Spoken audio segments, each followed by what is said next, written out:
Good afternoon, everyone. Welcome to the Deadhead Cannabis Show. I'm Larry Mishkin of the Hoban Law Group, and joining me today are my two co-hosts, Jim Marty of Bridge West. Jim, how are you doing today? It's just a beautiful day here in Denver. I think we're going to hit 66 degrees and not a cloud in the sky. So I've been outside walking around, just beautiful outside. Can't beat that.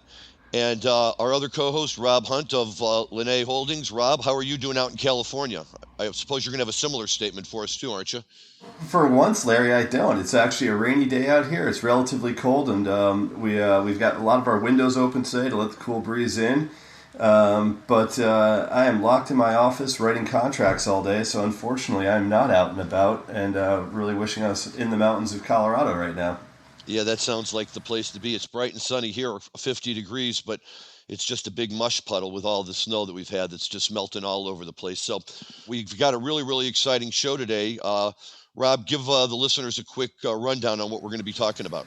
So today's a fun day for us because the topic is a good festive one. We're going to talk about in the springtime how the Grateful Dead would often open up their year by either playing a Chinese New Year's run or a Mardi Gras run, oftentimes in their hometown of either Oakland or San Francisco, and talking about how that was frequently the time that the Grateful Dead would introduce new material for the year, and oftentimes, almost always, bring out some sort of fun guest, whether it was New Orleans royalty like the Neville Brothers or the Dirty Dozen Brass Band. But it was always a time where they'd bring in some fun guests to play alongside with them. So we were going to talk about the fun that was always Mardi Gras. Excellent, excellent. And we have a special guest on our show today, Will Reed of CannaPlanners.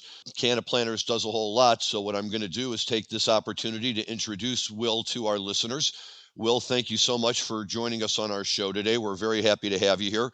Give us a little bit of background on yourself, what CannaPlanners is all about, and how you got from wherever you were to where you are today. Okay, I'll see if I can sum it up real quickly. Well, I'll start kind of in the middle. I started CannaPlanners in 2015 after a trip out to Colorado just to check. So I'm a Vermonter, so I was thinking about starting a company in Vermont, and at the time I was kind of seeing how a potential legal industry was going to play out in Vermont.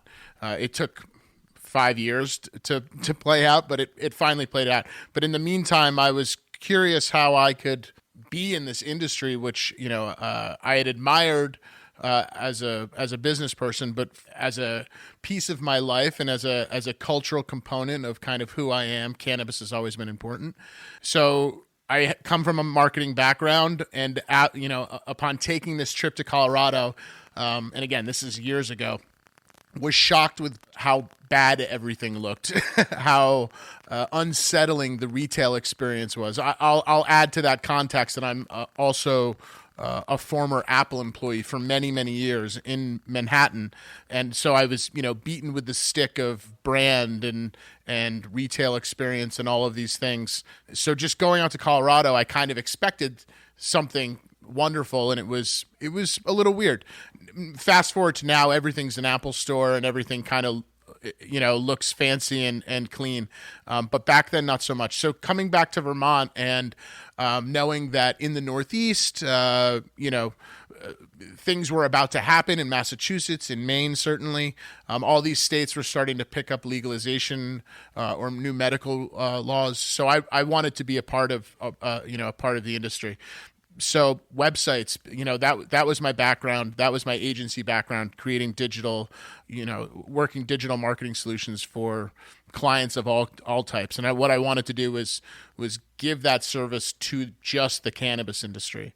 So that's what we did. And like I said, and prior to that, I was working at a web agency, and prior to that, I was working for Apple for a long time. And we will talk about, when we get into the Grateful Dead side of this, my time at Apple will come back around, how Apple influenced my deadheadedness. So CannaPlanners is, if I understanding it correctly, it's not even just an ad agency. You're really committed to helping shape the discussion on what the cannabis industry is and what it's all about. Certainly. Like, that's my superhero costume is, so at the root of it, our services are, we build websites, we create brands, we apply those brands to cool things like products or signage or or whatever, sweatshirt stuff, everything, whatever the client needs. And then we put those companies online on a managed platform that we've created. And then we do whatever they need us to do to help them market themselves online. And because of cannabis, and I'm sure we'll get into this too, but because of restrictions within the industry, there's restrictions to what we do. So our bread and butter in terms of digital marketing is SEO and email marketing. We do lots of video production and stuff like that too. But Well, that made me think of some questions, Jim here.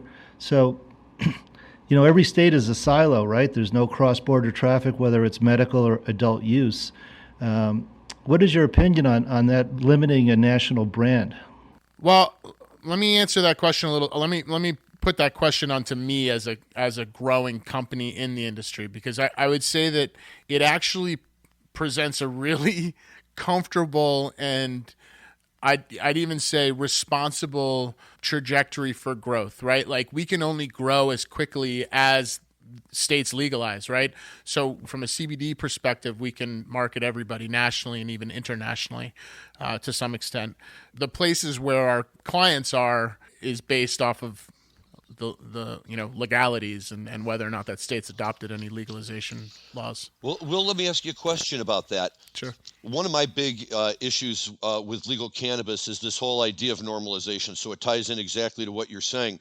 And, we could have a guy like Jim talk for hours about, where a state like Colorado is right now in terms of the role that illegal cannabis plays in Colorado and how it's as commonplace as, going down to the store to buy a quart of milk. But in the rest of the country, it's not really quite like that. And, you take a state like Illinois, which has had an adult use program for a year, and we're kind of slowly but surely working our way towards normalization, and we'll get there eventually.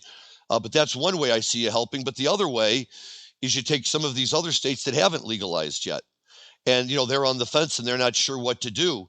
And, I think it's just as important, for guys like you to be able to help the rest of us send the message to them, to the people in those states that, it's okay to vote yes. It's okay to say we want legalization. You're not going to all go running out and turn into schizophrenics. You're not going to, abandon your children. You can lead a very normal life and enjoy cannabis. Totally. I have definitely a couple responses to that.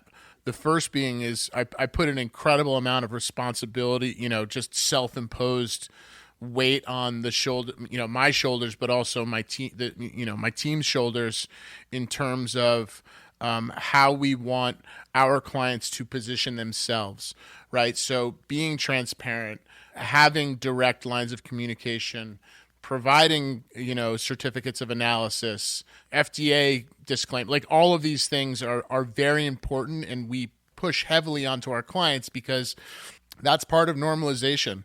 The other side of it is the design side of it. So in my trip to Colorado, one thing I know, and you guys have seen this, I'm sure all the listeners have seen this, the green cross is everywhere, the pot leaf is everywhere, that bright green is everywhere, right? So a lot of these things, while they represent things we love, and they are used in lots of ways, and in lots of ways they're used, it's fine. Those kind of design, I call them tropes, right? Those design tropes haven't helped release stigma, and there's a lot of work to be done there. So there's a certain design aesthetic that we try to maintain professional, and that's not to say we don't use the pot leaf, and that colored green doesn't come into play sometimes, but it's not our go-to.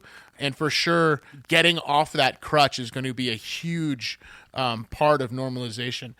The other thing I'll say, Larry, is CBD has been an incredible boon. It's been an incredible hit to the normalization path, right? Cannabis light, diet cannabis, and of course it's not, but I'm being flippant. But what I mean is, like, it's just an easier, more accessible access point for people who may have been really impacted by the war on drugs, by the immense negative marketing campaigns of the last 80 years against cannabis as a quote drug. So CBD has been a big part of not only growing the industry, but really just being an entry point for recreational or medical, for sure. Jim, let me ask you a question really fast. And I alluded to this before.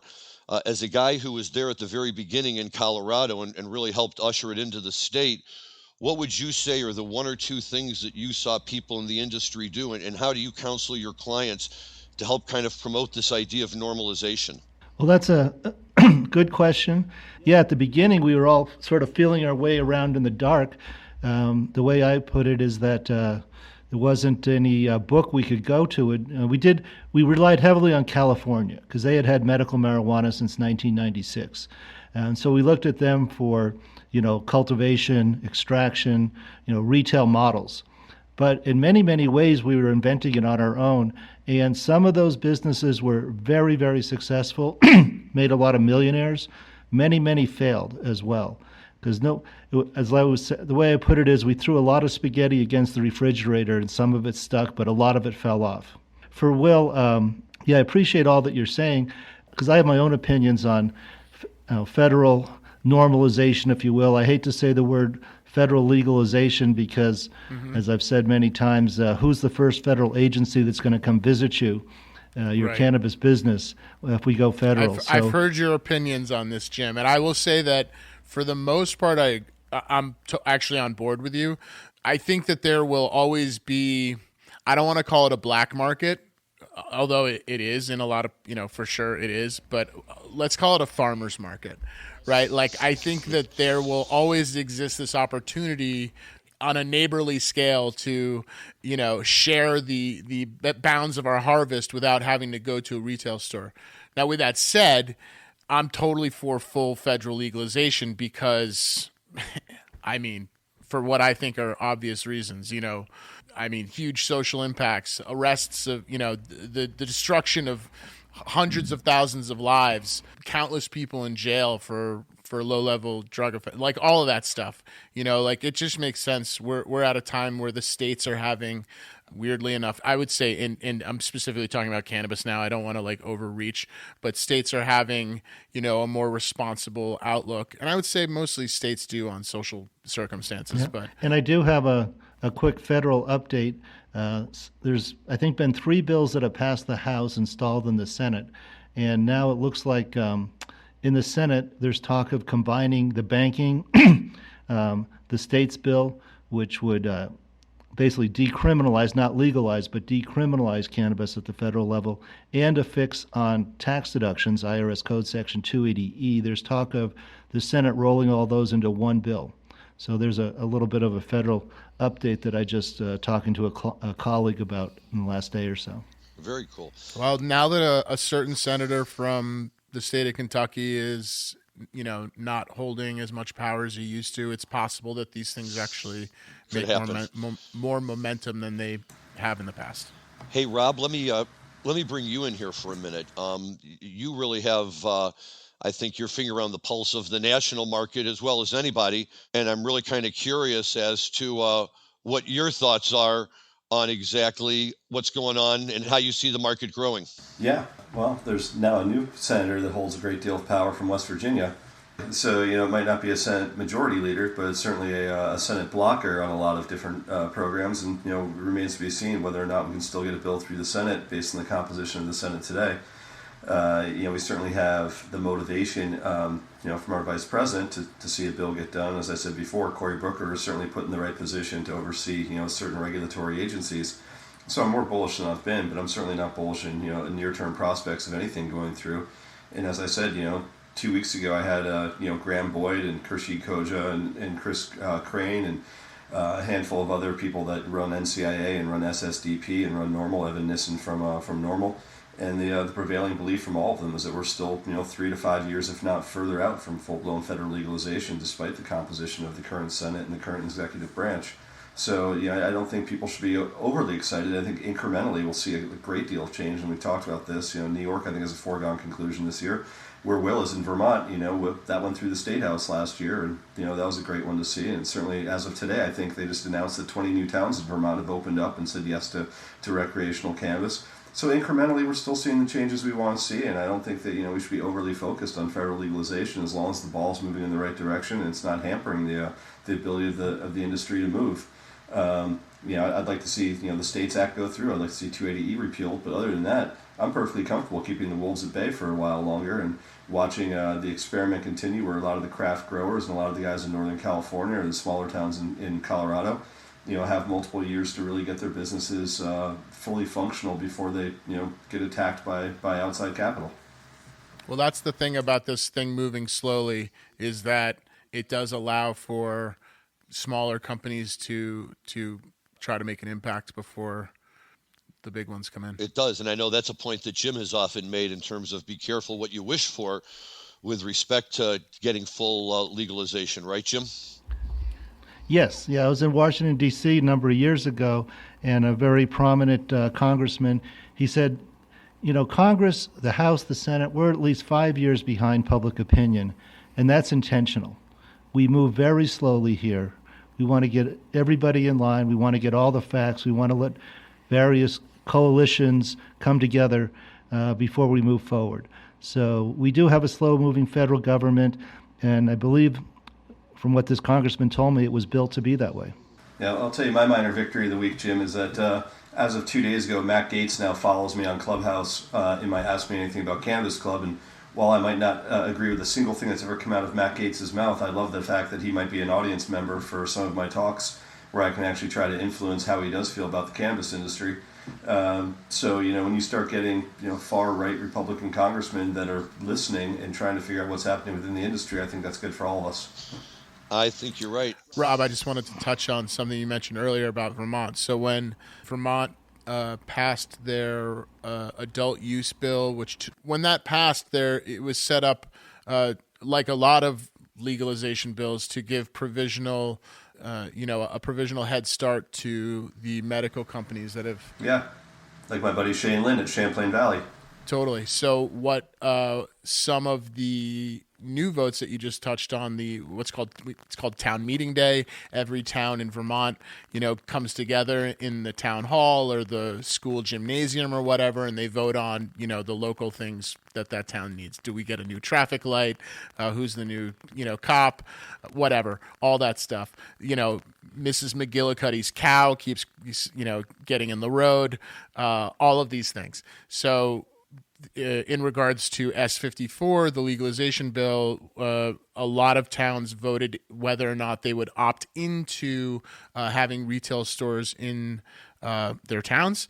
And some of them, the ones that voted yes, of those, a few of them rewrote the bill to exclude that head start. So there will be even smaller craft cannabis companies existing at the same time Shane Lynn opens his recreational doors too, which is a great thing. I'm really psyched about that. And the thing I love about Vermont is Vermont's always been a very liberal state, but they've always had, a Republican governor. Phil Scott right now being at the helm is a good thing. But then you've got David Zuckerman, who I've known for years, who's been one of the strongest proponents of cannabis change I've ever met from back in the time when he was just an alderman. Yeah, so it was a bummer he's not around right now. Yeah, it is. It's very much a bummer. And then obviously, having TJ as your attorney general, another guy who's a very pragmatic guy that I used to work for in the Vermont, in the Chittenden County District Attorney's Office when he was an assistant AG. And TJ's absolutely the right guy to be at the helm. So you've got some terrific people in Vermont politics that, really think about the way the state should be run. It's no surprise that, the movement happened out of the State House in Vermont rather than, in other ways. But, if I think about all the states that are super pro-cannabis, Vermont and Oregon have always come to my mind as, the ones that have always been supportive, which is why you've gotten so many great jam bands coming out of Vermont, and why you've had much music, happening on Church Street and in Battery Park and all the other places, that make Vermont so special. So totally. That's how and maybe we'll get into this further down the line, but that's how I found myself in Vermont. I was a young hippie graduate of St. Lawrence University in upstate New York, and I started a band there. And, where do hippie bands go when they graduate from college? They go to Boulder or Burlington. That's what Grace Potter and Matty Burr did. And they were in my band before they started their own thing. Matt Burr was in your band. I grew up with Matt Burr. That's awesome, man. Yeah. Matt Burr was in my band. Yeah, for sure. Attention cannabis podcast listeners. You can now listen to your favorite cannabis podcast ad-free with the MJ Bulls mobile app. Just download the free MJ Bulls mobile app to your smartphone to start enjoying cannabis podcasts with no commercials. Go to Apple Apps or Google Play to get the MJ Bulls Cannabis Podcast app today.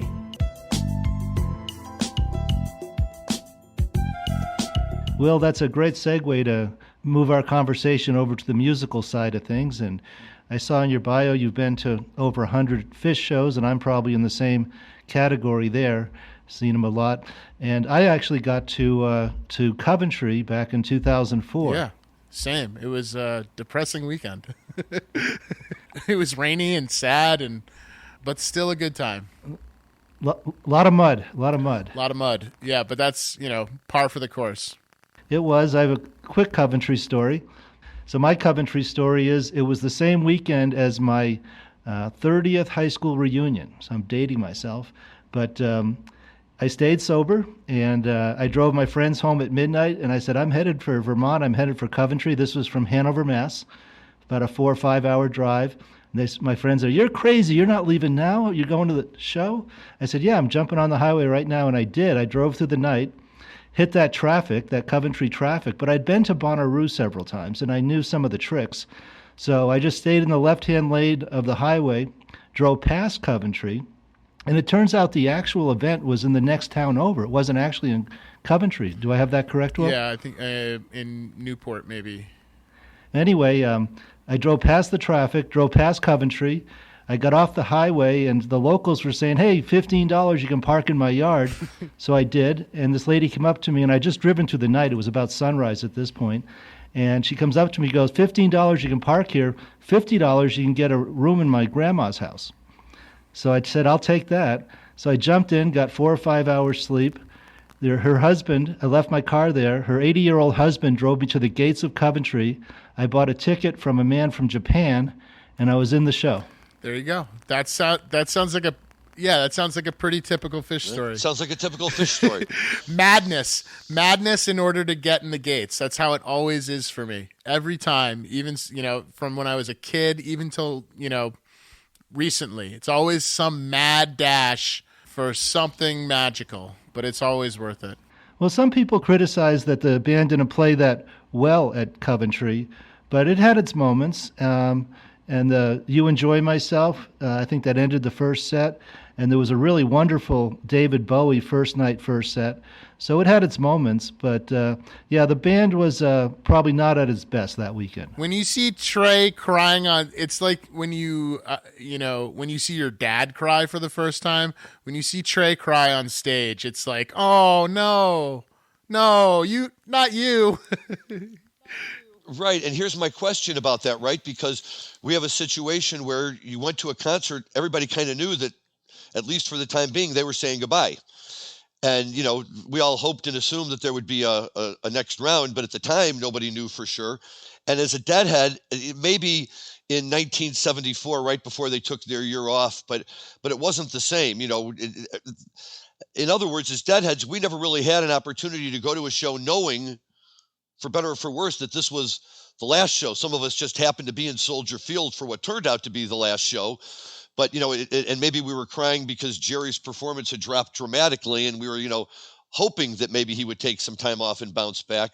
But that's a very interesting mindset to go to see this band. I imagine it was probably like going to The Last Waltz, right? When you're going in to see the band play their final show, and as they play each song, it's like, wow, this is great, but that's it. Yeah, you'd never know that, some of those guys in the band were unhappy, because that's one of the best recorded concerts I've ever heard in my life, that show. And, those Sure. are pros right there. Yeah. I will say, Larry, there's nothing more, and because I have both of these experiences of, it was fun, but it was sad being at Coventry. But then flash forward to 2009 in Virginia, and I was there for those 3 nights. And when the lights dropped and, and those guys walked on stage, it's as if that place Magic. was going to, and they call it the mothership. It was as if that place was going to lift right off the ground. It was like redemption. Hampton comes alive. Well, so they opened with Fluffhead, right? Fluffhead, which be like the Dead coming out and opening with St. Stephen's. So Exactly. I mean, that was pretty cool. And yeah, the Hampton Coliseum, I saw more than my share of Dead shows there, including the breakout of Box of Rain that they had there in '86, I want to say. So that was the place to see. We drive halfway across the country to see them there. That was a great place. We really liked it a lot. Right. A lot of I fun. saw formerly known as the Warlocks there. Oh, you saw the Warlocks show in '89 there? It was in spring of '92, actually. Oh, '92. Okay, I don't know why I was thinking '80. Right, formerly the Warlocks, and they did their show, yeah. That was a lot of fun also. That was a lot of fun. We have Phish back, and they're healthy and sober and playing great. Although when I listen to some of their early shows, I'm amazed. This was before I started seeing them. I think my first Phish show was '95. How good they were at the beginning, in the very early years. Yeah, they slayed. They crushed it. Those 90s, those 90s years are for Phish nerds, those are the fabled years, and in like the cow funk era of the Vermont jam cow funk stuff and all those years. My first show was in '94. I was 13 years old. It was my first concert. And it was actually recently featured on the Dinner and a Movie thing. It was it's actually like in the world of Phish, a kind of a famous show, and it was Great Woods in '94, and it was their the last Gamehenge show, the show where they played the last full Gamehenge set, and that was my first concert and my first Phish show. Yeah, and my dad was in the parking lot reading a book. And now I can't even think what he was thinking. My dad's pretty straight-laced, but he's sitting in the parking lot reading a Winston Churchill biography or something like that, and he's being he's surrounded by weird Phish people, weird hippies, and the whole spectacle. So who knows what he thought? Well, I'll tell you, that's really a lot of fun. You talk about the early years, and they killed it in the early years. But guys, that reminds us of our conversation last week, right? And we were talking about the '69 shows, and we had even talked before that about the earlier Avalon ballroom shows. And I think there is something magical about those early years for these bands when they're first finding their legs and really, really making it happen. And just so that we all know, we did talk about it in our last episode for anyone who wants to go back and listen to it, all about those '69 shows. And sure enough, this week, I just in fact wrapped it up last night with the fourth of the four shows from the Fillmore. And I have to tell you, once a year I take the time to listen to all four of them, and each year it's more fun than the next. So that early magic for any of these bands is great stuff and a lot of fun to listen to. Yeah, it's really fun to see a band put in the work. Like that's the stuff I love seeing. My biggest year of Phish was 1991. I saw the entire Giant Country Horde tour. I think I might have missed one show that summer tour, and I worked at Arrowhead Ranch that summer. So you want to talk about just a tour that was unbelievably fun to be on. That ended in Amy's Farm, and played the Townsend Townsend Park and Berkshire Performing Arts Center in Keene, New Hampshire. Oh man, you're bringing it back for me. I see all my Maxell 90s from that entire tour in my mind's eye. That was by far my biggest year for Phish. I'll tell you quickly, my Coventry story is I was not there, but they simulcast it at the time. And for years, I knew that one of my best friends growing up, his older sister had gone to Taft and gone to UVM with Trey, and he'd always said they were such close friends. And we always kind of just discounted it, and we're like, yeah, maybe you were, maybe you weren't.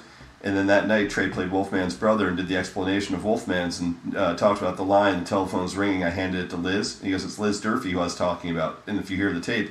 And all of us were like, no way, it really, because my good buddy was Chris Durfee. So to hear, Trey on stage at the final show, what we thought was the final show, come out and say that line was written about Liz Durfee, all of us, stared at each other like, he was telling the truth the whole time! So it was really funny. That was my Coventry moment from the living room of my house in Boston at the time. That's awesome. That's a lot of fun. But here, before we run out of time, I want to make sure that we don't lose track of the other topic that we lined up here today, Rob. And I know you put a little bit of time into it at the outset, and that's that we're at a time of year for Deadheads when, notwithstanding the fact that we're 25, 30 years post Jerry now, this still is when people would start to think about the next year of a Dead cycle, right? We'd always ended on the New Year's shows, and then typically we'd get the Chinese New Year shows in late January, followed by the Mardi Gras shows in late February. And they were great shows because they were usually 2 or 3 off, not part of a tour. So really good energy for the band, played at home, so there was no travel issues for them.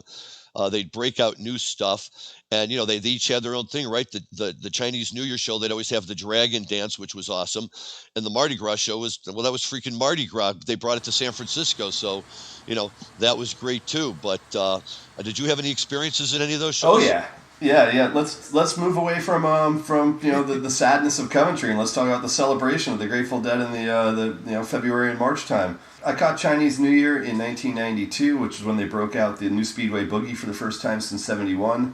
I got the actually that might have been '91. '92 is when they broke out all the new tunes like So Many Roads and Wave to the Wind and Karina.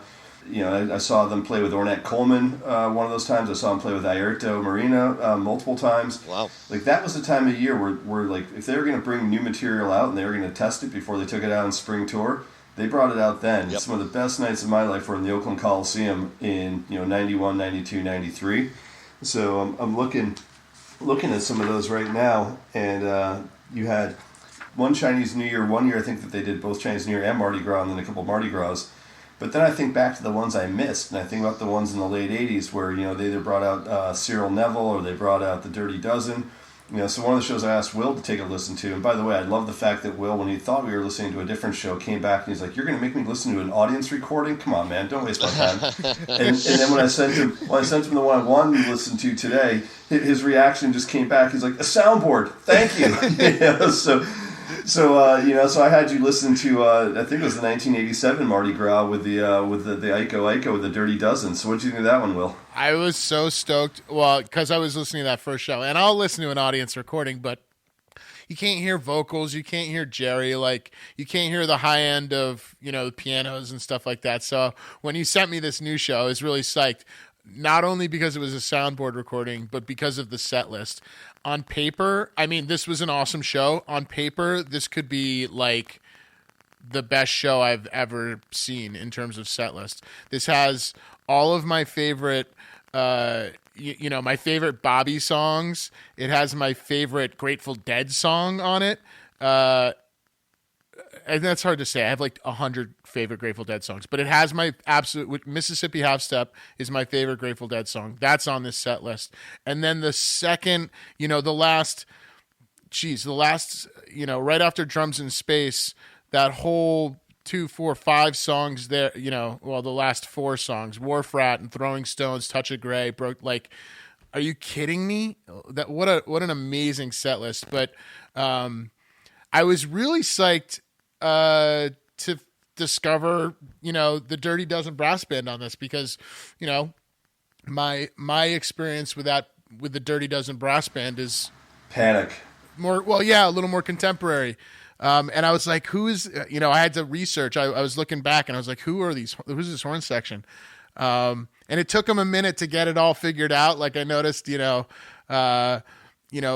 Billy and Mickey were a little soggy in there for a second, but once it like got in, like it was perfection. It's such a good set. I'm glad this is the show you sent me.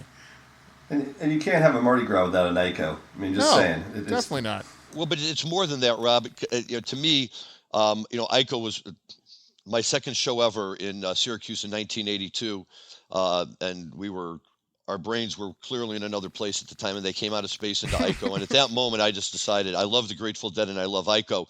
And then it always became a challenge, where could you catch up with it? And I always figured if they were playing it, it just meant that Jerry was in a good mood, and kind of like that little playful, call and response mood that goes with it and everything. But yes, on Mardi Gras, it's an automatic. And this, I've heard this one before, especially because of the Dirty Dozen brass band. And it's got that real Mardi Gras growl to it. But what I like is, the thing about Ico is you can find 3 different people and they'll all sing it differently. I was going to say the same thing, Larry. I noticed that they were singing different lyrics than Jerry would normally sing. Yet Jerry still sang the lyrics that he sings. I was just going to say the history of Ico is it was a New Orleans street march, traditional New Orleans street music. As is, It's a jam. much of the stuff like that they do that they've taken it and and grabbed to their own. And if you check out Ico, it's got an interesting history in terms of who's credited as the writer. My introduction to it was by the Dead at that Syracuse show, but I immediately then ran out and bought Dr. John's album Gumbo because he's got a great version of Ico on there. And but I have a tape from a 1984 show at Brendan Byrne with Stephen Stills, who came out and played with the boys. And out of space, they played a song called Black Star, and then they played it into Ico, and he sings a couple of the verses, and I had never heard the verses sung the way he sang them. So, I just love that about the song. I think even Aaron Carter recorded it once when my kids were younger. They had one of those greatest hits for pop singers, and there was an Aaron Carter version of it, and even he couldn't screw it up. It's just too much of a fun It's tune. a jam. And it is. And when you hear it, you know that everybody's just in a good mood. And this version with the Dirty Dozen Brass Band, they're having a great time, Rob. This is a great call. So good. Yeah, and I was particularly happy because it's a Brent show, and Brent's my favorite. I love that dude. We talked about that last week, too. So Tons of Steel, like not a song, I looked it up.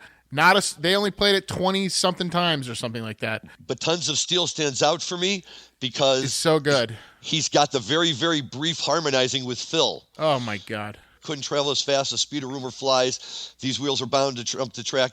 And him and Phil, all of a sudden, and it's like, I loved it when they'd play that song because Phil would step up to the mic and harmonize with them. And it was just, That's my guy. So I never got to see the Grateful Dead. I grew up going to see. I wasn't going to out you, but I'm glad you outed yourself. I never got to see them. I had a ticket to go see them at the Boston Garden in 1995, September of 1995. Me too. I wish I still had that ticket because that'd be something. But, it was right before they tore down the Boston Garden. And obviously, Jerry died in August of 95. So, I didn't get to see them. So I grew up going to see, Phil Lesh and Friends and Phish, as I said, but also, Rat Dog and Dark Star and all those bands. And, I always gravitated more towards the Phil and Friends scene. Like that's what I love to see. So fast forward to being in New York City, and working for Apple, because I had this, I don't know why I got chosen to be, I think it's because I came from Apple from a band. But they asked me to be like the celebrity guy. So I sold stuff to Lou Reed, and I'm a big guy, and Lou Reed comes up to like my belt. So it was always fun, like seeing him, rest in peace, Lou Reed. But Trey was a customer of mine, and we'll save those stories for another time. But one day I'm at my store, and someone comes and gets me and says, "Hey, there's someone here that you need to see." And I walk downstairs. I don't know if you guys have ever had this moment where you meet celebrities, or maybe even members of the Grateful Dead, and you're like, you look at them and you're like, I know you. You're like, oh, what's up? Like you see them and because you have the context of seeing their band 40,000 times or seeing them on TV or whatever it is. So I had that experience where I was, Phil Lesh is standing at the bottom of the stairs of the Apple store where I work, and needs an iPhone. And I was asked to sell him an iPhone, and I just had that experience of just being like, oh, hey, what's up, Phil? Like, good to see you again. How you doing? You know what I mean? So I sold him an iPhone. I sold him and his wife, Jill, iPhones. And 2 days later, I'm in my apartment in Brooklyn, and my wife and I are having dinner or something, and my phone's next to me. And I look down, and it says, it's ringing, and it says Phil Lesh on my phone. And I'm like, oh my God, he's calling me right now. And of course he was just calling to be like, hey, Will, how do I set up my email on my phone or whatever it was, like, I can't connect to Wi-Fi, Will, what do I do? But it was just like, I have to ask, were you like, I'll tell you the answer to that if you tell me why you shelved Box of Rain until 86. Yes. No. No. And this is the reason I worked with the celebrities, because I was cool as a cucumber. On the inside, I was freaking out, but I would just be like, yeah, Phil, you just go to settings and, just tap the thing and hit Gmail. You're good to go. But inside, I'm like, Sure, of course. But what did happen is we kind of became friendly. I worked with him a bunch of times. He gave my wife and I passes to, we saw them at where the Brooklyn Cyclones play, and we had, laminates and all that stuff. He gave us backstage passes to the Garden. So this is where my story gets stupid. This is where I turn into the fan, okay? The crazy person. So Phil Lesh of the Grateful Dead, one of my all-time heroes, puts my wife and I on the guest list at Madison Square Garden, the greatest venue on the planet Earth, probably in the entire universe. Yeah. Right? So we get there, and we live in Brooklyn, and so we take the F train right up to the Garden and walk right in, and we go up to the window and say, "I'm Will Reed. I'm on a list." And they look at the list. They're like, "No, you're not. Get out of here." And I'm like, no, I'm on there. I'm definitely on there. And they're like, "No, you're not. See you later." So I'm standing in the middle of the Garden without tickets to a show I definitely want to do. And I did this. It turned out fine, but I did the stupidest fan thing, which is I texted the rock and roll star who was 40 minutes from going on stage at the biggest venue. I texted Phil and I said, "Hey, Phil, those tickets aren't at will call. Can you send somebody?" And sure enough, like 5 minutes later, we had our tickets and we were in. And I love that man. Like, that man can call me any time of day and ask me how to set up his iPhone. I haven't worked at Apple for 10 years, but I'll do anything he asks. That's great. Well, that's a great story, Will, and I agree 100% with what you're saying. For 7 or 8 years, I was a rock and roll photojournalist. I got to meet Phil, and I got to meet Trey, and lots of other famous musicians. I got John Poplar a glass of water at Bonnaroo. I was always in the spirit of Hunter S. Thompson. I always made sure I was the most fucked up one in the press tent, but I had a great time with it. So I agree with everything you're saying. It's like, yeah, I know you. Yeah. I've listened to your music for years. How you doing? Same with Trey. I was walking down the stairs at the Cube of Fifth Avenue, the most famous Apple store. And I was walking down the stairs, and it was the middle of winter, and I turned to my left, and Trey was right next to me walking, and I just said, "Oh, hey, what's up, man?" Just like that. And he's like, "Hey, how you doing?" And, like, that was that. And then similar things happened where I got to meet Trey, and, he is my hero. Like, that's the guy I started seeing when I was 13, right? So surreal experiences, man. Surreal experiences. Sometimes they're out there, like you just got to look for them. They're there. And that's same goes with CannaPlanners, all of that weirdness, all of that being uncomfortable or pretending to be comfortable. And that's played heavily into starting this company too. Well, I hear that a lot. I think that one of the things that really kind of ties all of this up very nicely, and what I love about talking with Will and all of his enthusiasm, even as a guy who never saw the Grateful Dead, right? He just missed it. And we've talked about this all the time, but you're talking about music that spans generations, and you're talking about music that appeals to such a wide group of people. And, even for me, I can sit here and say this. In fact, I'll give a quick shout out to my son, Matthew, who's in the Clubhouse today listening to our show, who's a big Deadhead. And, it just flows through the years. And so I've been trying to come up with interesting quotes. Here's my quote for the day from Garcia. He told Matt Donsler from the Philadelphia Bulletin, and this is, mind you, 1978. "I think that even our younger fans are the same kind of people as the last generation of Deadheads. They're the seekers, the people who think there's more to it all than the regular rap." Now, that's 1978. I hadn't come on board yet. My younger brothers came on board after me. My kids have come on board after them. This is just generation after generation, and I think that really says is, what do all of us on this call have in common? We think there's something more to it all than the regular rap. And we live that out by going to see bands like the Dead and Phish that play to that theme and say, no, it doesn't just have to be that way. There's other ways that it can be. And it attracts what I like to say are free thinkers like us who were just really taken in by that frame and way of life. And in that regard, Will, it is great to have you on the show, and it's always nice to see that there's, younger people who come to it with the exact same level of excitement, enthusiasm as I do, or Jim does, or Rob does, and we're the old farts in the room. So, good for you and good for everybody out there listening who's, even if you're just discovering them today, you're never too late to the party.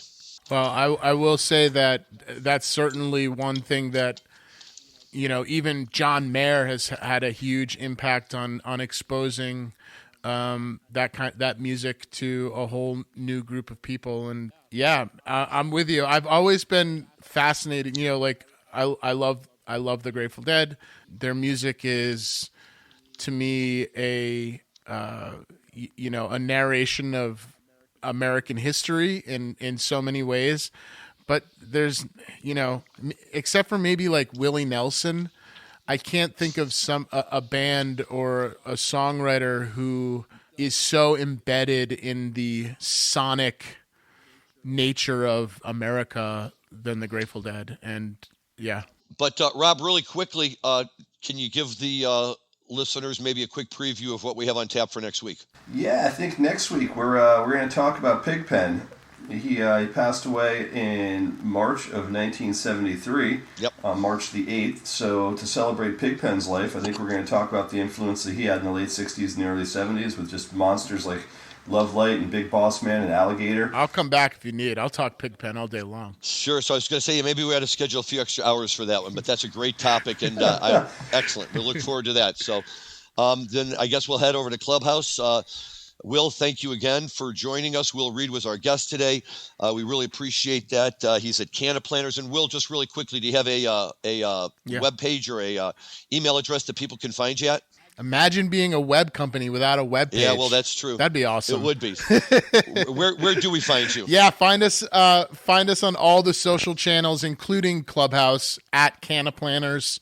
Find us online at CannaPlanners.com. That's CannaPlanners.com. And then shoot me an email, info@CannaPlanners.com. I'd be happy to talk to you about your cannabis business. And one last thing from me, guys, as we sign off here, I would also be remiss if I didn't give a special shout out today to my father, Marvin Mishkin. It's his birthday. He's 90 years old today. Happy birthday, Dad. Jim Marty had a chance to meet my father a couple of years ago in St. Louis at one of the first cannabis conferences we had there.